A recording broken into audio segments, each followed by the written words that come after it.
Hello, I'm Joe and welcome to Access A-List.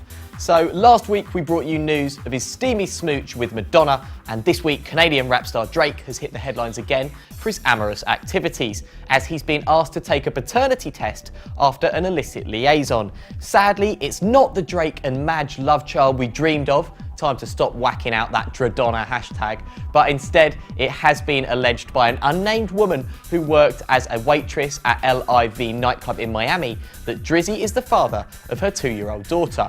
Now Drake has denied the claims, but it's rumoured he has agreed to pay $15,000 a month in child support until the results of the test are in, suggesting that maybe there might be something to all this after all.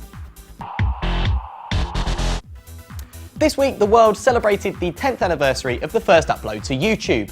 The site launched in 2005 after becoming a cultural phenomenon and was sold to Google the next year for a whopping $1.5 billion. The video sharing platform now has 3 billion users globally, and around 300 hours of video are uploaded every minute. What's your favourite YouTube video of all time though? The most played ever is Psy's Gangnam Style, and at least it's not Kim Kardashian. Tell us your favourite clip by suggesting below in the comments box or tweet us at AccessAlist. Poor old Lindsay Lohan, eh? Long gone are her days of booze-fueled unintentional flashing fests, but even when she's trying to be nice, it doesn't quite go to plan.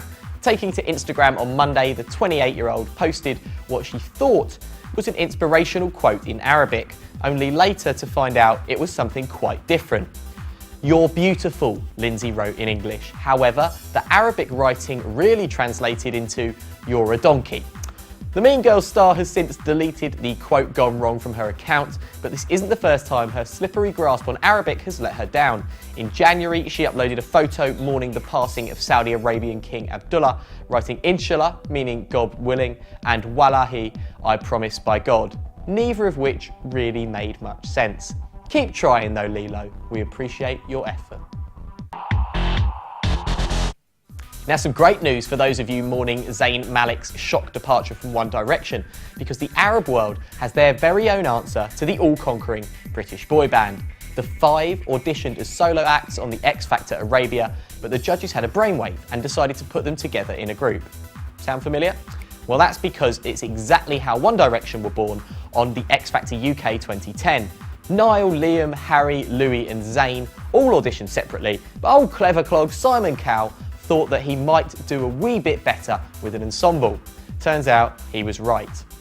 It's only been a couple of months since Egyptian Ahmed Hassan, Moroccan Adel Achibi, Lebanese Kazem Chamas and the Algerian duo Saeed Karmouz and Mahmoud Bouaza became the 5, but they're quickly gathering a healthy following on social media with 27,000 Instagram followers, 11,500 on Twitter, and lucky them, their very own fan page on Facebook. After their performance in Beirut on Saturday night, Judge Alyssa said, "The best thing for me as a woman is the pleasure of watching young men like you on stage." We feel sure that women across the Arab world will probably agree. With the new series looming and auditions for the UK show about to get underway, these handy hints should hopefully help a few more hopefuls hit the right notes, as Simon Cowell has given his top tips for X Factor auditioning. They are: be original, be different, have personality, and have stage presence. He said he's looking for stars like Cher Lloyd and Ollie Murs, and we also now know that Ollie will be filling Dermot O'Leary's famously tight trousers as the X Factor UK's new host alongside Caroline Flack. Some lovely news now, as Brad Pitt and Angelina Jolie are apparently looking to add to their already cosmopolitan nursery by adopting a child from war-torn Syria. We recently reported that Ange has been in the region visiting refugee encampments and attempting to draw the world's attention to the inhumanities and indignities those fleeing the conflict have been suffering. And now rumours have emerged that her and Brad have decided to adopt a baby from the war zone. The couple are both renowned humanitarians, and Angelina is a special envoy for the UN High Commissioner for Refugees. The couple already have 6 children, 3 of whom they adopted from Cambodia, Vietnam and Ethiopia, as well as 3 biological children. Well, he upset Quentin Tarantino when he interviewed him for Django Unchained, but British news presenter Krishnan Guru Murthy has really done it this time, as he had a full-on televised argument with Iron Man. That's right, the Channel 4 news anchor was interviewing Robert Downey Jr., who was in town to promote his new movie, Avengers Age of Ultron, in which he reprises his starring role as the metal-clad superhero. But Krishnan refused to be impressed and asked the Hollywood A-lister about an interview he gave to the New York Times in 2008, in which he said, "You can't go from $2,000 a night suite at Le Mirage to a penitentiary and really understand it and come out a liberal." Getting defensive, Downey Jr. said he couldn't remember what he meant, saying, "Things that you said in an interview 7 years ago. I could pick that apart for 2 hours and be no closer to the truth than I'd be giving you some half-assed answer right now. I couldn't even really tell you what a liberal is." He added, "I was talking to the person who was doing the interview that day, and that just happened to be my opinion. That's the nice thing. You can have opinions, and they kind of change and flow." Things got even more awkward though, when Guru Murthy began asking even more personal questions, quizzing the star about his relationship with his father and struggles with addiction. It was at this point that Iron Man decided he could no longer take the heat, waving goodbye, walking away, and taking his mic off. Now, as we said, it's not the first time the newsman has wound up Hollywood's elite. In a 2013 interview with Quentin Tarantino, he quizzed the director on the link between real and on-screen violence, prompting him to angrily respond, "I'm shutting your butt down." In more controversial film news, Russia has banned thriller Child 44, which was produced by Ridley Scott and stars Tom Hardy and Gary Oldman, for allegedly distorting historical facts about the Soviet Union and presenting Russia as a place akin to Mordor. Culture Minister Vladimir Medinsky said the movie portrayed Soviet citizens as physical and moral subhumans, a bloody mass of orcs and ghouls. The release's proximity to the 70th anniversary of the victory over Nazi Germany on the 9th of May is a major factor in the decision. At least 27 million Soviet soldiers and civilians died in World War II, which is known in Russia as the Great Patriotic War. This is how our country, the same one that was victorious in the Great War, became the world leader and put the first man in space, is being portrayed, Medinsky wrote in a statement. He said Russians should not succumb to the West's negative portrayal of Russian history. It is time to finally form our own idea about ourselves as the heirs of a great, unique Russian civilization. Without that, they will crush us.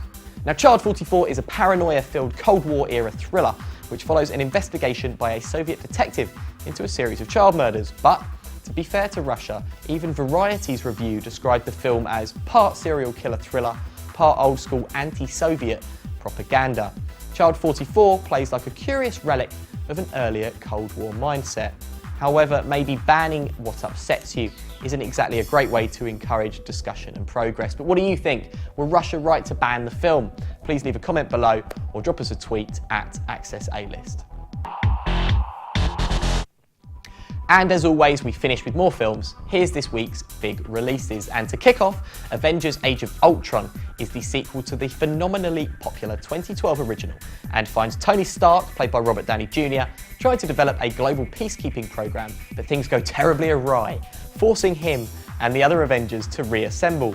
As the fate of Earth hangs in the balance, the team is put to the ultimate test as they battle Ultron, a technological terror hell-bent on human extinction. Expect this to be the blockbuster that knocks Fast and Furious 7 off the top of the box office and breaks a few records along the way. Now, based on the literary classic by Thomas Hardy, Far from the Madding Crowd is the story of Bathsheba Everdeen, played by Carey Mulligan, who attracts three very different suitors. This timeless story of Bathsheba's choices and passions explores the nature of relationships and love, as well as the human ability to overcome hardships through resilience and perseverance. And this updated telling of a classic story has been critically well received. And finally, putting a new twist on the found footage horror subgenre, Unfriended unfolds over a teenager's computer screen as she and her friends are stalked by an unseen figure who seeks vengeance for a shaming video that led a vicious bully to kill herself a year earlier. It's a thoroughly modern update on the horror revenge movie and has a scary resonance for the modern day social media generation. That's it from this week's Access A-List. As always, For all the latest showbiz news from all over the globe, check out levant.tv and follow us on Twitter at AccessAlist. And this week, we thought we'd play you out with the trailer for brand new spy thriller Spooks the Greater Good, starring Game of Thrones Kit Harington. It's in UK cinemas next week. I'm Joe. See you next time. Who are you? Sir Harry Pierce. I want to know who helped you escape. Do you think Kasim might have got to Harry somehow? Turned him? Kasim's escape was sanctioned by someone at the very top of the service. By one of the people who asked you to track me down. If you're lying to me, not this time. I was in MI5 just long enough to realize you can do good, or you can do well. Sooner or later, they make you choose.